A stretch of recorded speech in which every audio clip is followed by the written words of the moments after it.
ॐ श्रीगौर्या सकलार्थदं निजपदां भोजेन मुक्तिप्रदं प्रौढं विघ्नवनं हरन्तमनघं श्रीधुण्डितुण्डासिना वन्दे चर्मकपालिकोपकरणैर्वैराग्यसौख्यात् परम् नास्तीति प्रदिशन्तमन्तविदुरम् श्रीकाशिकेशं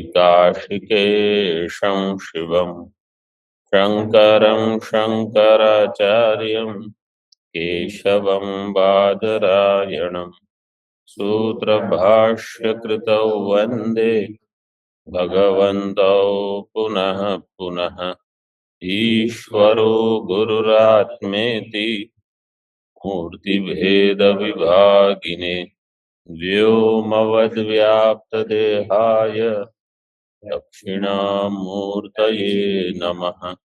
ओम शांति शांति शांति।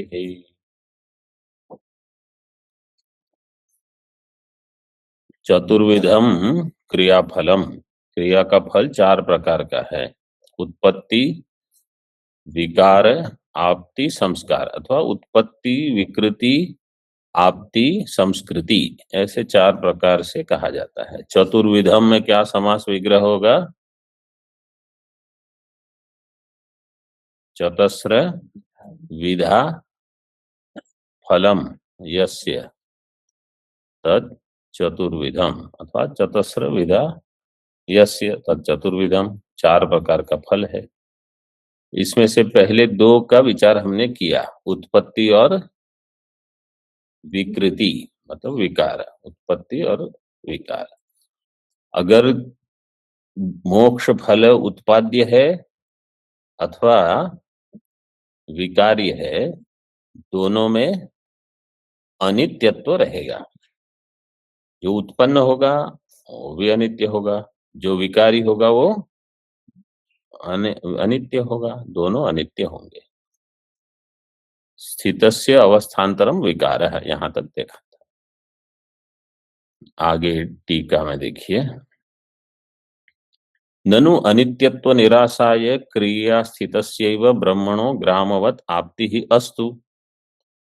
ठीक है, तो दो विकल्प में अनित्यत्व दोष आ गया, तो अनित्यत्व का निराश करने के लिए क्रिया स्थितस्यैव ब्रह्मणो ग्रामवत आप्ति ही, क्रिया से, क्रिया में जो स्थित है, क्रिया स्थितस्य मतलब क्रिया के द्वारा जो स्थित है, ऐसे ब्रह्म की प्राप्ति हो। और यह तो नित्य है, जैसे देवदत्त ग्रामम गच्छति, तो ग्राम जो है उसकी आप्ति होती है और वो ग्राम तो नित्य है। देवदत्त के पहुंचने के पहले भी ग्राम है वहां। इसी प्रकार ब्रह्म ऐसा हो जाए जो पहले से वहां उपलब्ध हो, तो उसमें उत्तर देते हैं। तो क्रिया के द्वारा नित्य ब्रह्म की प्राप्ति, ये विकल्प किया। नेत्याह, उसके पहले देख लीजिए, नहीं दध्यादि विकार्यम उत्पाद्यम व घटादि नित्यम दृष्टम लोके। दध्यादि कैसे हैं और घटादि उत्पाद्य। दध्यादि विकार्यम न नित्यम दृष्टम लोके, घटादि उत्पाद्यम न नित्यम दृष्टम लोके। न च आप्यत्वे नापि कार्यापेक्षा स्वात्मस्वरूपत्वे सति अनाप्यत्वात्। अब कहते हो ब्रह्म अगर आप्य है, तो आप्य ब्रह्म कार्य की अपेक्षा कब करे? अगर वो पहले से प्राप्त है कि पहले से अप्राप्त है।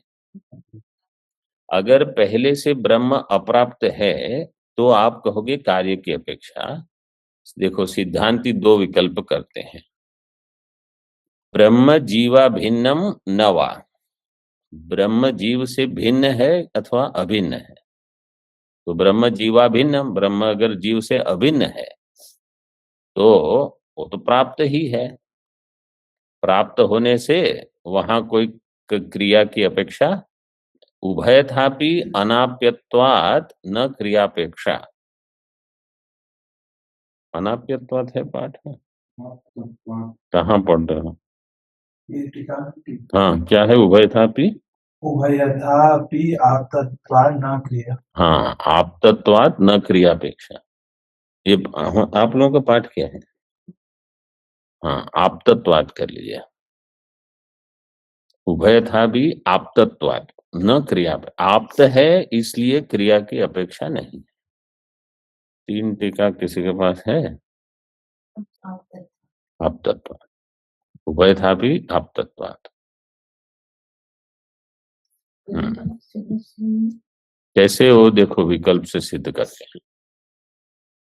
दोनों प्रकार से वो आप्त है। अगर जीव ब्रह्म से अभिन्न है तो आप्त ही है। देखिए प्रथम विकल्प भाष्य में,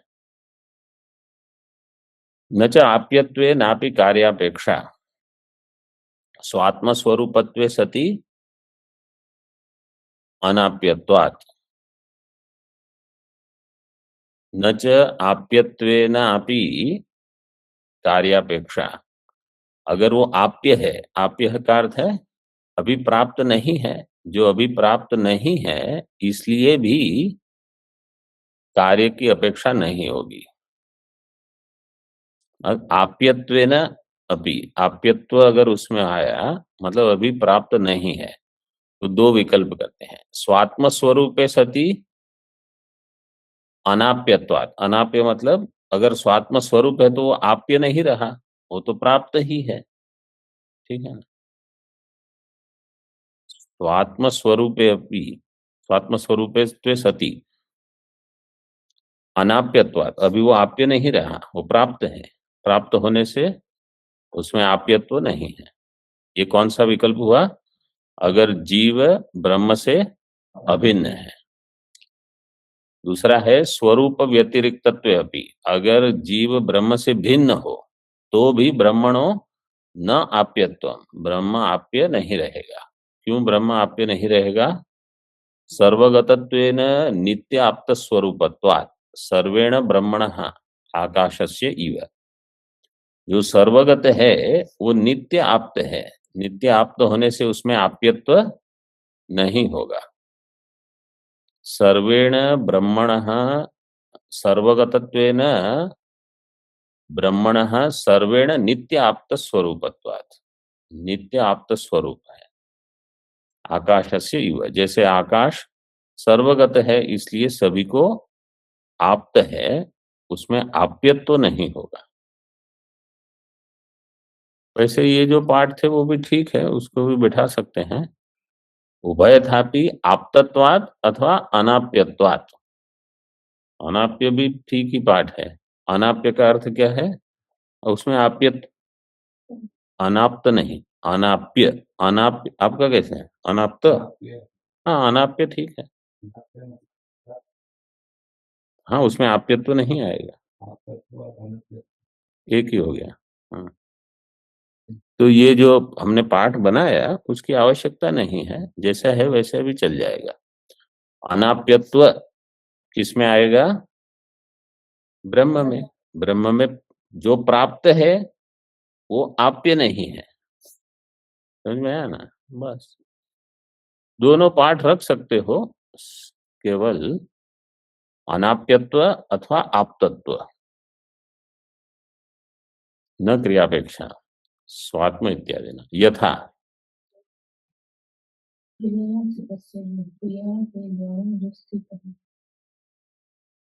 अनुवाद में कि संस्कृत में क्रिया अनित्यत्व निराशाय क्रिया स्थितस्य एव। क्रिया स्थितस्य ब्रह्मण, स्थित का अन्वय करोगे ब्रह्म के साथ, स्थितस्य षष्ठी, ब्रह्मणः षष्ठी, स्थितस्य ब्रह्मणः अनित्यत्व, स्थितस्य ब्रह्मणः क्रियया आप्ति अस्तु, ऐसे अन्वय करोगे। स्थित ब्रह्म जो है उसकी क्रिया के द्वारा आपत्ति हो ग्रामवत, ये पूर्व पक्ष कहेगा, सिद्धांत कहेगा न। यथा व्रीहीणाम संस्कार्यत्वेन प्रोक्षणापेक्षा तथा मोक्षस्य, अब चतुर्थ विकल्प करते हैं संस्कार। जैसे व्रीहि का संस्कार करते हैं जल प्रोक्षण के द्वारा, व्रीहीणाम संस्कार्यत्वेन प्रोक्षणापेक्षा तथा मोक्षस्य न इत्याह। सिद्धांत कहता है मोक्ष में संस्कार्यत्व नहीं है, मतलब संस्कार के द्वारा मोक्ष की प्राप्ति नहीं होती। नापि संस्कार्यो मोक्षः येन व्यापारम अपेक्षते। मोक्ष में संस्कार नहीं है। क्यों? भाष्य में नापि संस्कार्यो मोक्षः येन व्यापारम अपेक्षते, अपेक्षेत, व्यापारम अपेक्षेत। संस्कारो ही नाम संस्कार्यस्य गुणाधानेन वा स्यात् दोषापनयनेन वा। संस्कार क्या है? संस्कार्यस्य गुणाधानम अथवा दोष अपनयनम। जो संस्कार्य है, संस्कार्य मतलब जिसका संस्कार करना है वह वस्तु, उसमें गुणाधान कर सकते हो अथवा दोष अपनयन कर सकते हो, दोष की निवृत्ति। जैसे कपड़ा है, कपड़े में कुछ थोड़ा फटा हुआ है यहाँ वहां, तो उसका संस्कार करोगे, गुणाधान, वो जो फटा है वहां कुछ दो चार चीज लगा दोगे तो ठीक हो जाएगा। और कुछ मैल है तो उसकी निवृत्ति करोगे, दोष अपनयनम, गुण आधानम, दोष अपनयनम। टीका में गुणाधानम व्रीहिषु प्रोक्षणादिना क्षालनादिना वस्त्रादौ मलापनयः। गुणाधानम क्या है? व्रीहि आदि का प्रोक्षण, व्रीहिषु प्रोक्षणादिना। और मलापनय का दृष्टांत दिया क्षालनादिना वस्त्रादौ, वस्त्र को साफ कर शंकते। भाष्य में पहले न तावत् गुणाधानेन संभवति, न तावत् गुणाधानेन संभवति किम?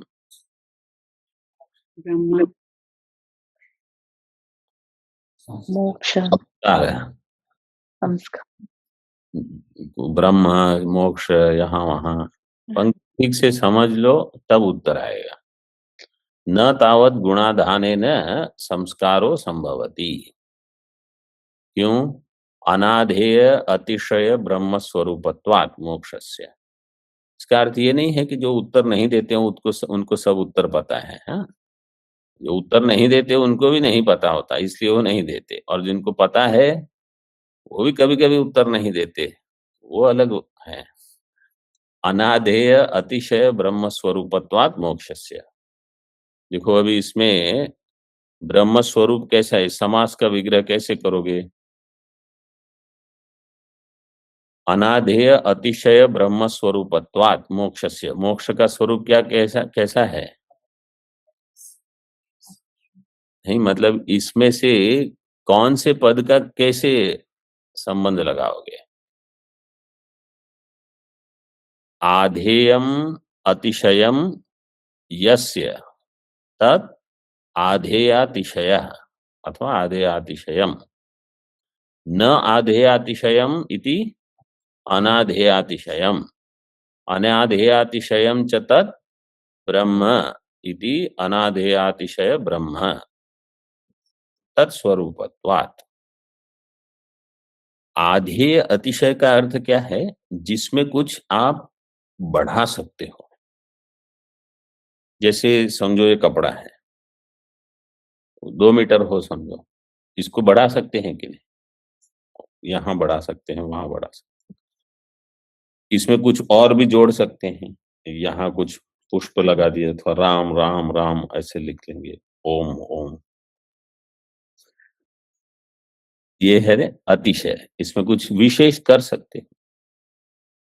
ब्रह्म में और क्या डालोगे? और ब्रह्म को कहाँ बढ़ाओगे? देश में, काल में, वस्तु से, किसी प्रकार से नहीं। तो ब्रह्म में आधेय अतिशयत्व है, मतलब नहीं है। आधेय अतिशयत्व ब्रह्म में नहीं है, इसलिए ब्रह्म में क्या आ गया? अनाधेय अतिशयत्व। अन्य चीजों में कुछ, बाकी जितनी ब्रह्मांड की वस्तु है सब में कुछ न कुछ अतिशय आप जोड़ सकते हो। तो इसलिए गुणाधान न संभवती। ब्रह्म में क्या गुण डालोगे? ब्रह्म अपने आप ही पूर्ण है। अनादेय अतिशय ब्रह्म स्वरूपत्वात् मोक्षस्य, ये एक।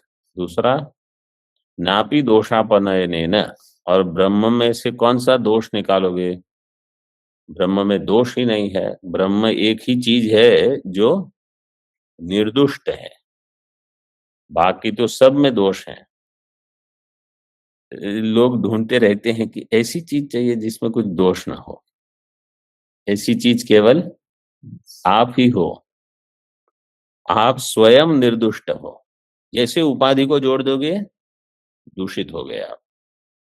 नित्य शुद्ध ब्रह्म स्वरूपत्वान मोक्षस्य, नित्य शुद्ध बुद्ध मुक्त है ब्रह्म।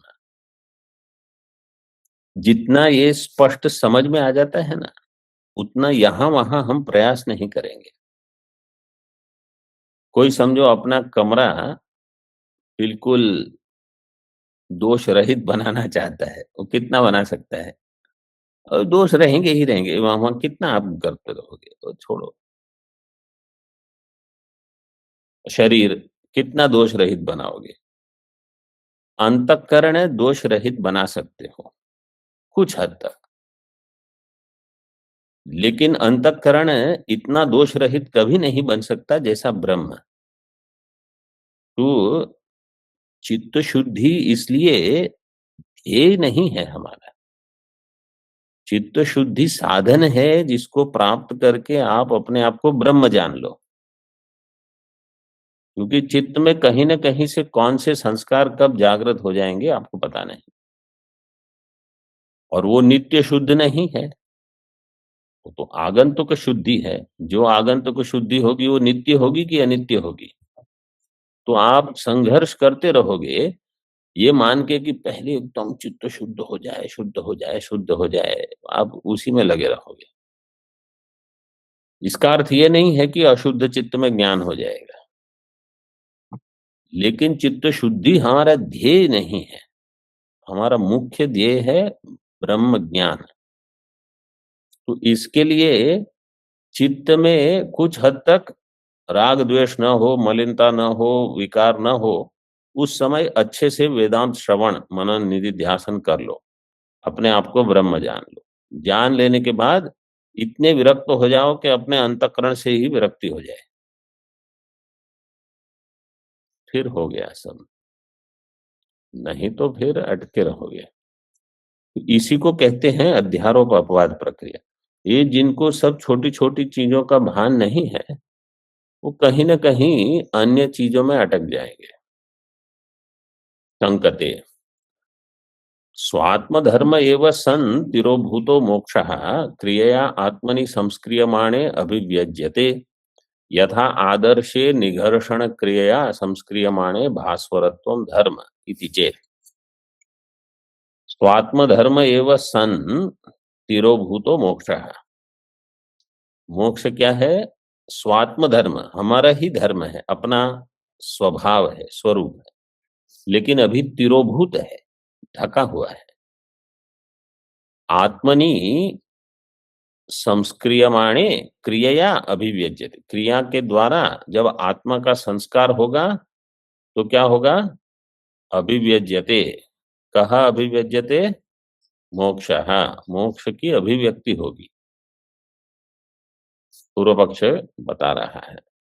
जैसे यथा आदर्श निघर्षण क्रिया, आदर्श है दर्पण, दर्पण में निघर्षण करो, साफ करने से संस्क्रिय माने भास्वरत्वम धर्म, उसमें प्रकाश का धर्म, मतलब प्रकाश के परिवर्तन करने का धर्म इति चेत।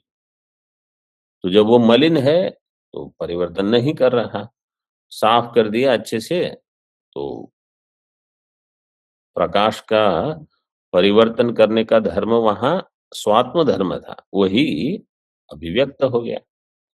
इति चेत, टीका में, ब्रह्मात्म स्वरूप एवं मोक्षो अनादि अविद्या मलावृत। तो 3 विकल्प तो चले गए। कौन से कौन से? हाँ, उत्पाद्यत्व अथवा उत्पत्ति, विकृति और आपत्ति, 3 चले गए। अब केवल संस्कार का थोड़ा लंबा चलेगा प्रकरण। ब्रह्मात्म स्वरूप एवं मोक्षो, ब्रह्मात्म स्वरूप ही मोक्ष है, पूर्व पक्षी स्वीकार कर लेता है। अनादि अविद्या मल आवृत, अनादि अविद्या रूप जो मल है उससे आवृत होने से मल की निवृत्ति कैसे करेंगे? उपासना से। ये कौन कहेगा? हाँ, उपासनाया मले नष्टे अभिव्यज्यते कहा मोक्ष इति अत्र दृष्टांत है। वो दर्पण का दृष्टांत देते हैं। संस्कारो मलनाश, संस्कार से मल की निवृत्ति होगी। किम आत्मनि मलः सत्यः कल्पितो वा, सिद्धांति प्रश्न करना है। आत्मा में मल सत्य है कि मिथ्या है? अगर आत्मा में मल सत्य है तो बाद में देखेंगे, पहले कल्पित को देख लेते हैं। अगर आत्मा में मल कल्पित है तो कल्पित मल की निवृत्ति क्रिया से होगी कि ज्ञान से होगी?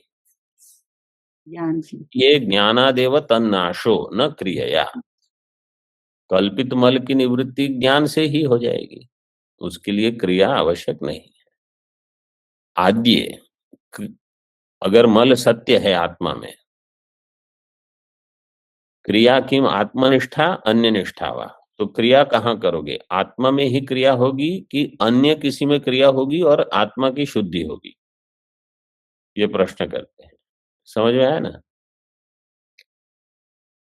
अगर कल्पित मल है तो ज्ञान से निवृत्त हो जाएगा। अगर वास्तविक मल है तो आप आत्मा में क्रिया करके आत्मा की शुद्धि करोगे कि कोई अन्य अनात्मा में क्रिया करके आत्मा की शुद्धि करोगे? ये विचार जो है ना, जैसे ही ये विचार का मार्ग आरंभ होगा, जितनी भ्रांतियां हैं सब काट देंगे। जो विचार नहीं कर रहे वो कुछ करते रहेंगे बस, क्योंकि उनको या तो विचार का सामर्थ्य नहीं है या कैसे विचार एक के बाद एक पक्ष लेके करना, वो कभी उन्होंने ग्रहण नहीं किया है, सीखा नहीं। इसलिए शास्त्र पढ़े जाते हैं कि देखो विचार कैसे होता है। ऐसे नहीं कि गंगा किनारे जाके आंख बंद करके बैठे और दुनिया भर का चिंतन किया, जो आत्मा करना चिंतन करना है उसको छोड़ के। न आद्य न क्रियया न क्रियाश्रय, क्रियाश्रयत्व अनुपपत्तेरात्मनः। सिद्धांत कहता है न, आत्मा में क्रियाश्रयत्व नहीं होगा, आत्मा क्रिया का आश्रय होगा। तो क्या आपत्ति है? यदाश्रया ही क्रिया तम अविकुर्वती नैवात्मानं लभते। यद आश्रया ही क्रिया, क्रिया जिस आश्रय में रहेगी, तम अविकुर्वती, उसको विकार किए बिना, आत्मानम नैव लभते, मतलब अपने आप को वो प्राप्त नहीं कर पाएगी। कौन नहीं कर पाएगी? कौन? इतना स्पष्ट प्रश्न है। क्रिया एक ही तो स्त्रीलिंग शब्द है वहां। क्रिया जिस आश्रय में रहेगी उसका विकार करेगी तभी वो क्रिया होगी। बिना आश्रय का विकार किए वो, आत्मानम का अर्थ है स्वात्मानम। आत्मा का अर्थ यहाँ आत्मा नहीं है, सच्चिदानंद। आत्मा का अर्थ क्या है? क्रिया। क्रिया अपना स्वरूप, स्वाम। क्रिया स्वाम नैव लभते, क्रिया अपने आप को प्राप्त नहीं करेगी, मतलब क्रिया होगी ही नहीं। क्रिया जब भी होगी अपने आश्रय में विकार करके ही होगी। अनुपपत्तिम स्फुटयति, इस अनुपपत्ति को स्पष्ट करके बताते हैं। यदि आत्मा क्रियया विक्रियेत, अनित्यत्वम आत्मनः प्रसज्येत। अगर आत्मा क्रिया विक्रियेत, आत्मा में अगर क्रिया हुई और आत्मा में विकार हो गया तो आत्मा कैसा हो जाएगा? अनित्य हो जाएगा। आत्मनः अनित्यत्वम प्रसज्येत। तो आत्मा में क्रिया नहीं हो सकती। और भी अविकार्यो यमुच्यते इति च एवं आदिनी वाक्यानि बाध्येरन् तच्च अनिष्टम। ये सब जो श्रुति स्मृति वाक्य है कि आत्मा अविकारी है, ये सारी बाधित हो जाएंगे, वो जो अनिष्ट है। श्रुति के विरोध में अगर युक्ति है तो ये युक्ति गलत हो गई। क्रिया ही स्वाश्रये संयोगादि विकारम अकुर्वती न जायते इत्यर्थः। क्रिया ही स्वाश्रये संयोगादि विकारम अकुर्वती, क्रिया अपने आश्रय में कुछ विकार नहीं करे, जैसे संयोग वियोग इत्यादि, बिना विकार किए न जायते, उत्पन्न होगी ही नहीं। जैसे ही क्रिया आश्रय में उत्पन्न होगी, आश्रय में विकार शुरू हो जाएगा। जैसे अभी हम बोलते हैं, ये क्रिया है। बोलने से स्थूल शरीर सूक्ष्म शरीर इसमें कुछ शक्ति का ह्रास होता है, थकान होगी। ऐसे पढ़ते रहते हो, पढ़ के थक जाओगे, बैठे रहते हो, बैठ के भी थक जाओगे, लेटे रहो तो भी थक जाओगे। कोई भी क्रिया, भोजन करते रहो तो भी थक जाओगे, और नहीं भोजन करोगे 2-3 दिन तो बहुत थक जाओगे। तच्च वाक्य बाधनम, तो यह वाक्य में मतलब श्रुति वाक्यों के साथ बाध होगा। न द्वितीय इत्याह, इसलिए प्रथम का निगमन क्या हुआ? तस्मान न स्वाश्रया क्रिया आत्मनः संभवती। आत्मा में ही क्रिया संभव नहीं है। स्वाश्रया क्रिया आत्मनः न संभवते। अन्याश्रयास्तु क्रियायाः अविषयत्वात् तया आत्मा न संस्क्रियते। अन्याश्रयायाः क्रियायाः, ऐसी क्रिया जो अन्य में आश्रित हो, अन्याश्रयायाः क्रियायाः अविषयत्वात्, वो विषय नहीं होने से, न तया आत्मा संस्क्रियते, उसके द्वारा आत्मा का संस्कार कैसे होगा? अगर क्रिया होगी अनात्मा में तो संस्कार किसका होगा? उस अनात्मा का। नहीं तो कितना सरल है, चैत्र जप करे और मैत्र मैत्र को ही चित्त शुद्धि हो जाए या कोई भी फल की प्राप्ति हो तो ठीक है, वो भोजन करे, आपका पेट भर जाएगा। ऐसा नहीं होता। वो तो विधान है, इसलिए अगर ऐसा विधान हो कि पति कर्म करेगा और पत्नी को आधा फल प्राप्त हो जाएगा, क्योंकि वेद ने कहा है, अगर ऐसा विधान है तो वैसे जैसे पूर्व में यहाँ भी आया था, पिता कर्म करेगा नांदी मुख श्राद्ध इत्यादि पुत्र के लिए, अथवा पुत्र पिता के लिए कुछ, तो अगर वेद में ऐसा विधान है तो हो जाएगा, अगर नहीं है तो, जैसे यजमान भी ऋत्विक को दक्षिणा देते हैं, ऋत्विक उनके लिए जब करेंगे दक्षिणा लेंगे, फल उनको जाएगा यजमान को। जैसे जहां व्यवस्था है वहां हो जाएगा। यहाँ उसमें प्रश्न करेंगे आगे, देखिए टीका में, अविषयत्वाद क्रियाश्रय द्रव्या संयोगात इति यावत्। अन्याश्रयायाः क्रियायाः जो दिया उसके लिए कहा अविषयत्वाद, अन्याश्रयायाः तु क्रियायाः अविषयत्वाद, अन्य आश्रय की जो क्रिया है उसका विषय आत्मा नहीं होगा, इसलिए आत्मा में संस्करण नहीं होगा। तो अविषयत्वात् क्रियाश्रय द्रव्य असंयोगात, क्रिया का जो आश्रय होगा वो होगा द्रव्य। क्रिया कहाँ रहेगी? द्रव्य में। क्रियाश्रय द्रव्य असंयोगात, उसका आत्मा के साथ संयोग ही नहीं है। इति यावत्। दर्पणंतु सावयवम क्रियाश्रय इष्टक आचूर्णादि द्रव्य संयोगित्वात् संस्क्रियते इति भाव। दर्पण का जो दृष्टांत दिया वो तो अलग है, वहां तो सावयवत्व है, वो क्रिया का आश्रय है। इष्टक चूर्णादि, इष्टक चूर्णादि, इष्टका चूर्णा, हाँ इष्टका वास्तव में अच्छा ईंट के लिए इष्टका कहते हैं, या इष्टका यावतिर्वा यथावा।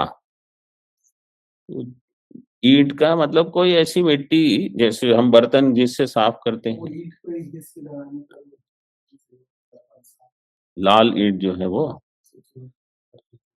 इष्टका चूर्णादि द्रव्य संयोगित्वात्। द्रव्य संयोगी कौन होगा? दर्पणम, इसलिए दर्पणम संस्क्रियते इति भाव। अन्य क्रिया अन्यो न संस्क्रियते, सिद्धांति ने एक बता दिया कि अन्य की क्रिया के द्वारा अन्य में संस्कार नहीं होगा। इसमें व्यभिचार शंका करते हैं पूर्व पक्षी। इति अत्र व्यभिचारम शंकते। ननु देहाश्रया स्नान आचमन यज्ञोपवीतादिकया क्रियया देही संस्क्रियमाणो दृष्टः।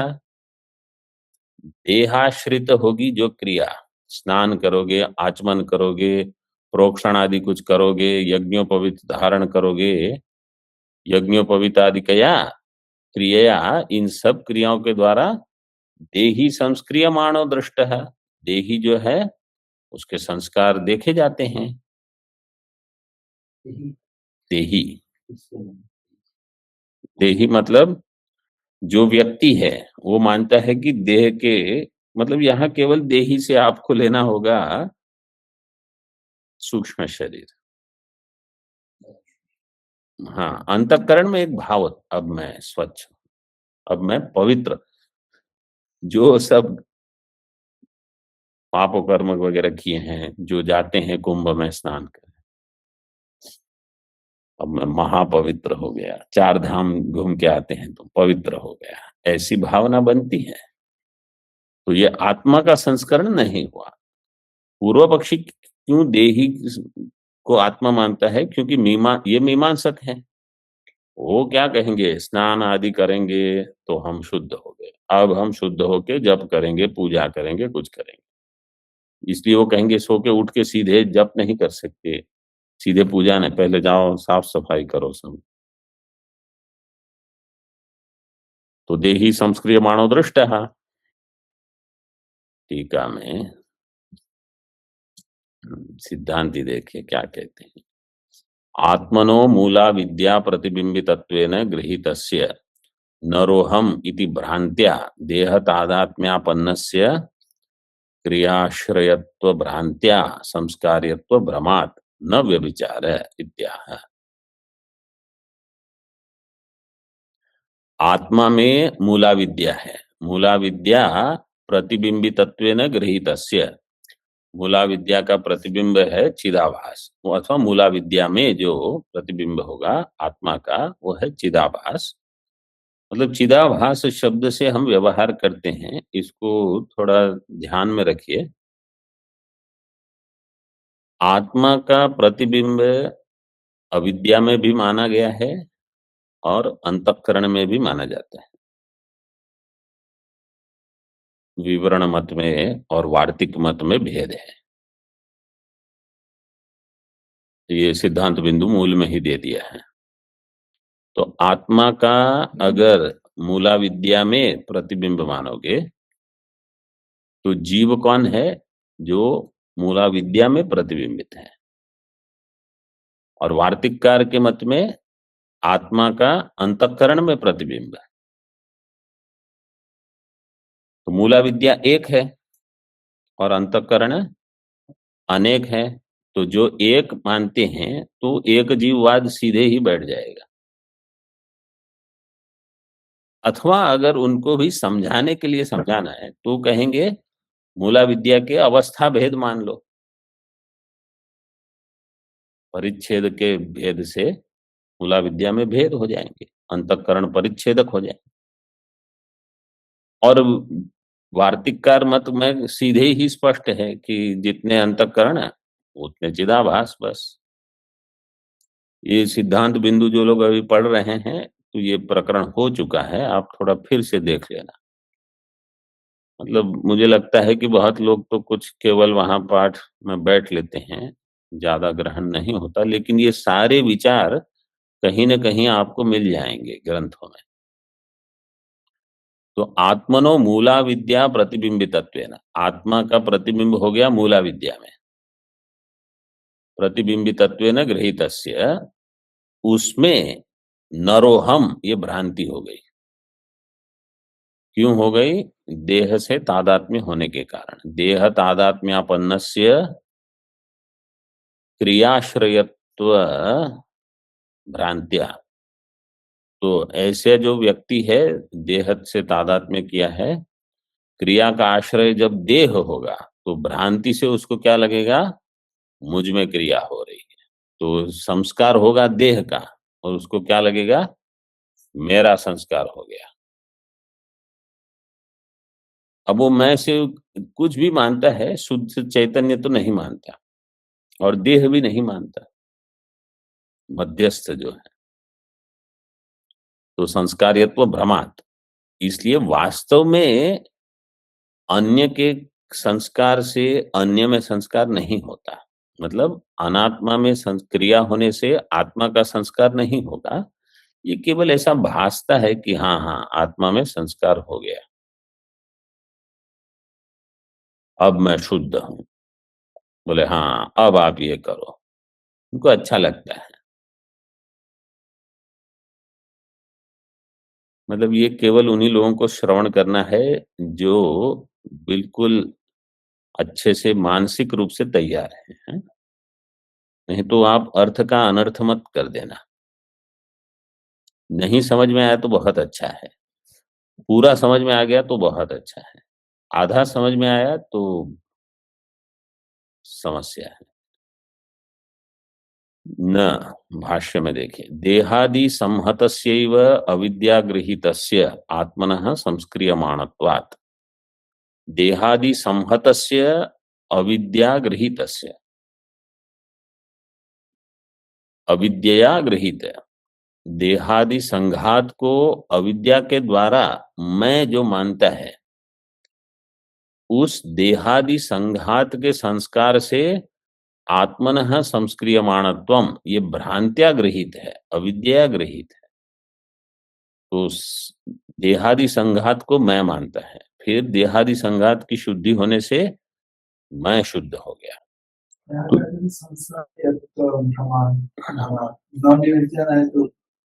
क्या है पाठ?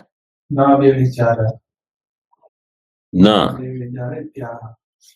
मूल में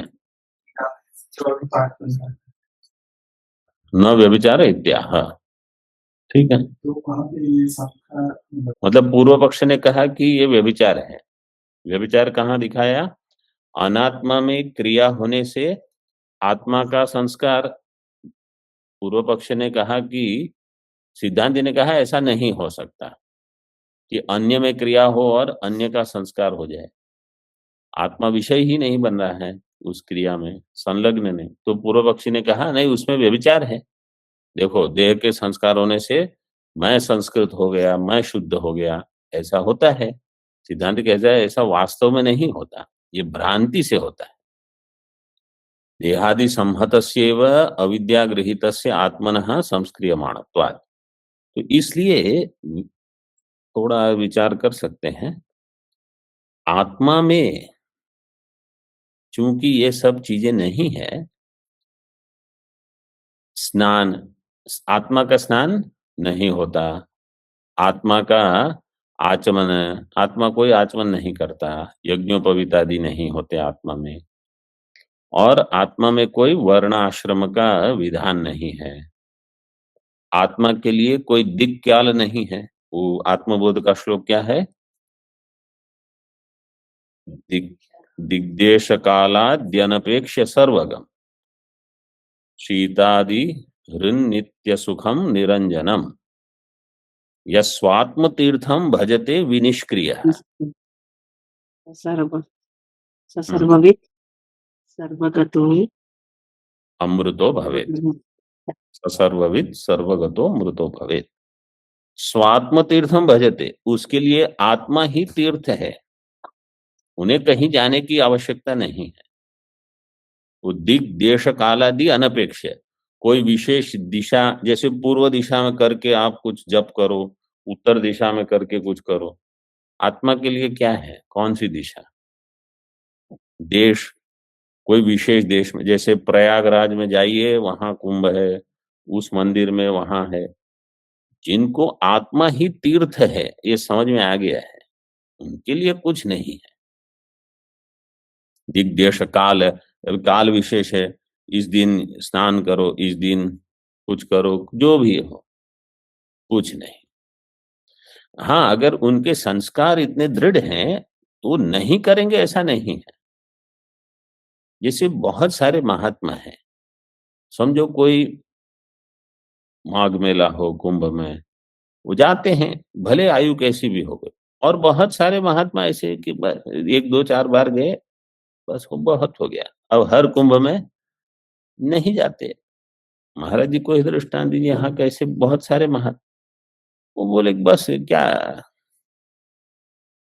तो अथवा जितने तीर्थ क्षेत्र हैं, सभी तीर्थ क्षेत्र में सभी लोग जाके आए हैं, मुझे जरूरत भी नहीं है।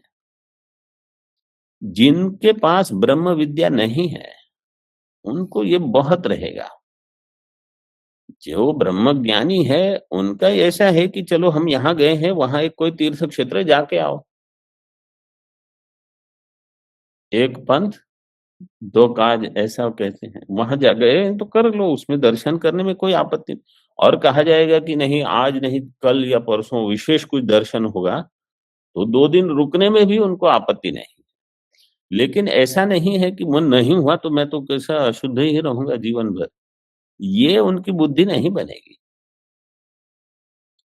और उनके अगर ये करने से 10 लोग और प्रभावित होके अगर करते हैं कुछ कर्म, तो अच्छा है, वो लोक संग्रह हो गया। तो ज्ञानी के लिए स्वात्म तीर्थम भजते, ये सबसे महत्वपूर्ण है। और जो अज्ञानी है उनके लिए शास्त्र में कहा है, आप नहीं यहाँ स्नान करो, ये करो, आचमन करो, यज्ञोपवीत धारण करो, स्वच्छ वस्त्र पहनो, स्नान पूजा करने के बैठे बोले कल वाले नहीं, आज नए, फिर धोने पड़ेंगे, बोले करो, सब करो। सुबह नैवेद्य बोले कल रात को ही बना लेंगे नैवेद्य, ऐसे नहीं, सुबह 4 बजे उठ के बनाओ सब। उनके पास ये करवाते हैं क्यों? क्योंकि रात भर फिर ऐसे थक जाए, सो ही जाए, कुछ और विचार ही ना हो। सारी जो प्रक्रियाएं हैं वो शुद्धि करवाने के लिए हैं। फिर जब प्रश्न होगा तब अथा तो ब्रह्म जिज्ञासा, अब चुपचाप अध्ययन करो। फिर प्रत्यक्षम ही स्नान आचमनादेर देह समवायित्वम, स्नान आचमन ये तो प्रत्यक्ष ही है कि ये देह समवायी है। ओम पूर्णमदः पूर्णमिदं पूर्णात् पूर्णमुदच्यते पूर्णस्य पूर्णमादाय पूर्णमेवावशिष्यते। ओम शांति शांति शांति। शंकरं शंकराचार्यं केशवं बादरायणं सूत्रभाष्यकृतौ वन्दे भगवन्तौ पुनः पुनः। ईश्वरो गुरुरात्मेति मूर्तिभेदविभागिने व्योमवद्व्याप्तदेहाय दक्षिणामूर्तये नमः। ओम शांति शांति शांति।